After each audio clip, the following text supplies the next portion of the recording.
नमस्कार दोस्तों। मैं आपका अपना दोस्त एडवोकेट हरकिशन सिंह बाबा। और दोस्तों, हम लगातार ह्यूमन राइट्स के ऊपर जो सीरीज चला रहे हैं, उससे हमें आशा ही नहीं, अभी तो पूर्ण विश्वास है कि जनमानस इन वीडियोस को देखकर समझकर अपने अधिकारों को जान सकेगा और एक जागरूक नागरिक होने का फर्ज अदा कर सकेगा। तो दोस्तों, हमारी जो पहले की सीरीज जो है, वो हमारी प्लेलिस्ट में भी आप देख सकते हैं। हमारा जो चैनल है एडवोकेट हरकिशन सिंह बाबा, उसमें दोस्तों हमने RTI act 2005, human rights act 1993, national minority commission act 1992, जो हमने उसकी एक पूरी सीरीज तैयार कर दी है।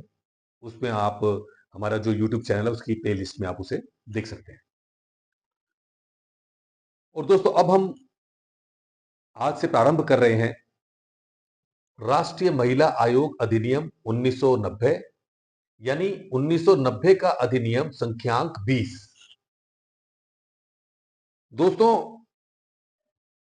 महिला आयोग का जो गठन है, इसके पीछे एक बहुत बड़ा इतिहास है। और इतिहास गवाह है कि भारतवर्ष में अगर हम इतिहास की बात करें, तो जो भी कमजोर वर्ग था, यानी कि जैसे बच्चे हुए, महिलाएं हुई, तो इन सबको मद्देनजर रखकर कहीं ना कहीं संविधान के जो रचयिता रहे, और जैसे जैसे समय बदला, जो भी महत्वपूर्ण सोच वाले लोग थे, उन्होंने उनकी सुरक्षा के लिए कोई ना कोई रास्ता तैयार किया। इस रास्ते में एक मील का पत्थर साबित हुआ है राष्ट्रीय महिला आयोग अधिनियम 1990। क्योंकि दोस्तों, अगर मैं अपनी बात करूं, तो एज ए सोशल एक्टिविस्ट अनेक ऐसी महिलाएं थीं जिनकी अनेक समस्याएं थीं। मैंने एज ए सोशल एक्टिविस्ट उनकी समस्याओं को सुना, समझा, और जब उसका कोई समाधान नहीं मिला, तो मैंने उनको एक सलाह दी कि राष्ट्रीय महिला आयोग में आप प्रार्थना पत्र भेजें माननीय अध्यक्ष जी के नाम से। तो दोस्तों, इसका इतना अच्छा इफेक्ट पड़ा कि अनेक महिलाओं को न्याय मिला, और आज वो महिलाएं कहीं ना कहीं अपना जीवन अच्छे से यापन कर रही हैं। तो दोस्तों, अब हमारी आज से जो ये सीरीज शुरू होने जा रही है, राष्ट्रीय महिला आयोग अधिनियम 1990, जिसका दोस्तों 1990 का अधिनियम संख्यांक 20 के संबंध में हम जो चैप्टर्स हैं, जो अध्याय हैं, उनके बारे में आपको बताने जा रहे हैं।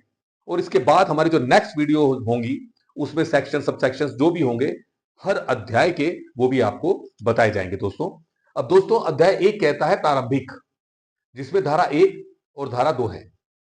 तो दोस्तों, प्रारंभिक में मोस्टली ये होता है कि कोई भी आयोग है, जब उसका गठन होता है, उसे किस नाम से पुकारा जाएगा, उसकी जो सीमा है कहां कहां तक है, आदि। तो दोस्तों, वो सब अध्याय 1 प्रारंभिक धारा 1 और 2 में बताया जाएगा। और दोस्तों, अध्याय 2 में राष्ट्रीय महिला आयोग, इसे समझिएगा। राष्ट्रीय महिला आयोग क्या है, ये इसकी आवश्यकता क्यों पड़ी या क्या कारण रहे, वो धारा 3 से 9 में बताया गया है।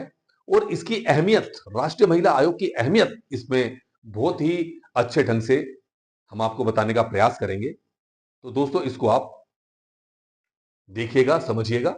उससे दोस्तों, अध्याय 3 की बात अगर हम करते हैं, आयोग के कृत्य, जो कि धारा 10 में बताए गए हैं, यानी कि जो माननीय आयोग है, उसके क्या कार्य रहेंगे, उसकी क्या सीमाएं रहेंगी, उसकी क्या शक्तियां रहेंगी, इस संबंध में अध्याय 3 हमें बताता है दोस्तों।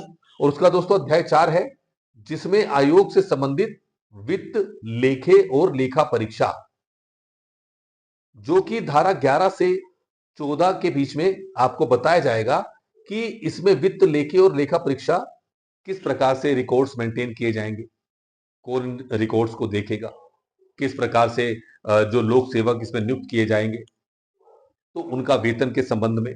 तो ये सब सारी जानकारियां अध्याय 4 में हमें प्राप्त होंगी। इसका दोस्तों हम बात करते हैं अध्याय 5 की, जिसमें प्रकीर्ण है और इसमें धारा 15 से 17 के संबंध में बताया गया है। तो दोस्तों प्रकीर्ण में क्या होता है कि कई मनुष्य के अंदर कई विचार होते हैं, तो उन विचारों को अच्छे ढंग से किस प्रकार से उसका समाधान निकल सकता है, जो विचार हमारे मन में आ रहे हैं, उसमें प्रकीर्ण में बताने का प्रयास किया जाएगा। और दोस्तों कुल 17 धाराओं में, जी हां, कुल 17 धाराओं में राष्ट्रीय महिला आयोग अधिनियम 1990 को तैयार किया गया है, जिसमें इससे संबंधित हर बात आपको विस्तार से बताई जाएगी दोस्तों। तो दोस्तों आज जो हमने बात की है राष्ट्रीय महिला आयोग अधिनियम 1990, यानी 1990 का अधिनियम संख्याक 20, जिसका अध्याय 1 जिसमें प्रारंभिक है, उसमें धारा 1 और 2 से के संबंध में बताया जाएगा। अध्याय 2 राष्ट्रीय महिला आयोग, जिसमें धारा 3 से 9 तक बताया जाएगा।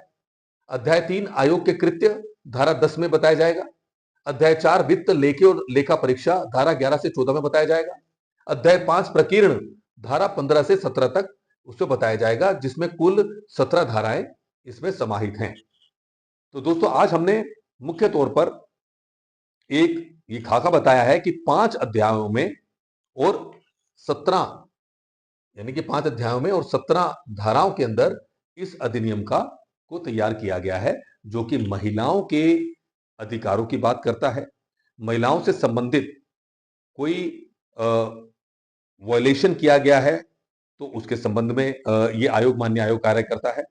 तो दोस्तों इस वीडियो में हमने आपको अध्याय के बारे में बताया है, और हमारी जो नेक्स्ट वीडियो होंगी उसमें हर अध्याय के जो सेक्शंस हैं उसके बारे में आपको विस्तार पूर्वक बताया जाएगा। तो दोस्तों मैं आपसे पुनः निवेदन करूंगा, हमारा जो यूट्यूब चैनल है जो कि मिशन लीगल अवेयरनेस पर काम कर रहा है लगातार, तो इसको आप ध्यान से सुनिए, देखिए, इसको शेयर कीजिए दोस्तों।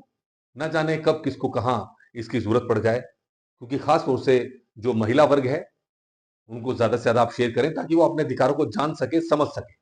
और हमारा मकसद ये है कि अगर कोई महिला पीड़ित है, उसके साथ अनेक समस्याएं आ रही हैं और वो उसका समाधान चाहती है, तो वो इनका लाभ उठा सके दोस्तों। तो हमारा यही मकसद है, और आपको दोस्तों निरंतर हमें बहुत ही प्यार स्नेह मिल रहा है।